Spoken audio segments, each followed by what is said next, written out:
सरोवर की कहानी पूरी दुनिया जानती है। 14 से अधिक देश उस पर रिसर्च कर चुके हैं, लेकिन जो रास्ता उस कुंड तक जाता है, इसकी जानकारी बहुत कम लोगों को है। ये रास्ते का सबसे कठिन पहाड़ है, जिसे पार करना नामुमकिन हो जाता अगर ये सीढ़ियां ना होती। एक बात आप जानते हैं, इन सीढ़ियों को किसी इंसान ने नहीं बनाया, ये अपने आप तैयार होती हैं। भूकंप आए चाहे भूस्खलन, इन पर कोई असर नहीं पड़ता। ये जस की तस मिलती हैं इसी हालत में। इस सीढ़ी को आप देख रहे हैं, इसे स्टेयर ऑफ गॉड कहते हैं, भगवान की सीढ़ी। ऐसा इसलिए कहते हैं क्योंकि इसे किसी इंसान ने नहीं बनाया है, ये मैन मेडेड नहीं है। ये सीढ़ियां हर साल अपने आप टूट जाती है और हर साल इसी तरह अपने आप बन जाती है, इसीलिए इसे स्टेयर ऑफ गॉड का नाम दिया गया है। उस झील की तरह इन सीढ़ियों की भी अपनी एक पौराणिक कथा है, लेकिन कुंड के पौराणिक दावों की तरह वैज्ञानिकों ने इसे कुदरत का अजूबा बताकर खारिज कर दिया। लेकिन उस झील ने दुनिया भर के साइंटिस्ट्स को ऐसा उलझाया कि 5 बड़े रिसर्च के बाद भी कोई नतीजा नहीं निकल पाया। हर शोध के 2 ही मकसद थे।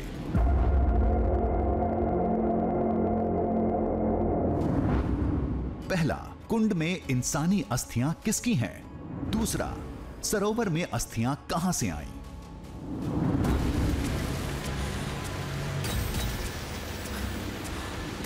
जब वैज्ञानिकों ने रिसर्च शुरू किया, उस समय उनके दिमाग में सरोवर से जुड़ी मान्यताएं थीं, जिसे स्थानीय लोगों ने गढ़ा था, जिनमें कुछ दंत कथाएं थीं तो कुछ सुनी सुनाई बातें।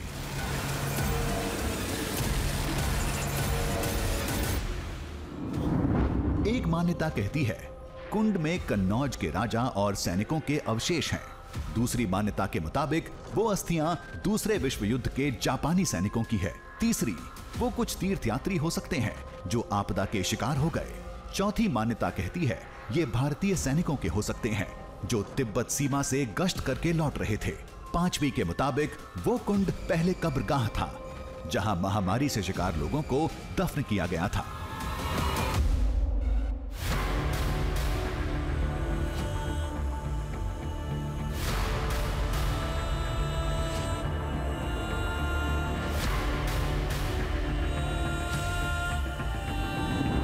वैज्ञानिक शोध भले किसी नतीजे तक नहीं पहुंचे, लेकिन जेनेटिक और कार्बन डेटिंग परीक्षण के जो रिपोर्ट आए, उसने एक एक करके सभी मान्यताओं की धज्जियां उड़ा दी।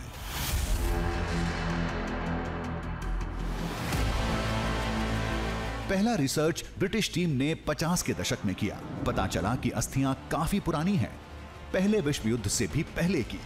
इस रिपोर्ट ने जापानी सैनिकों वाली कहानी खत्म कर दी।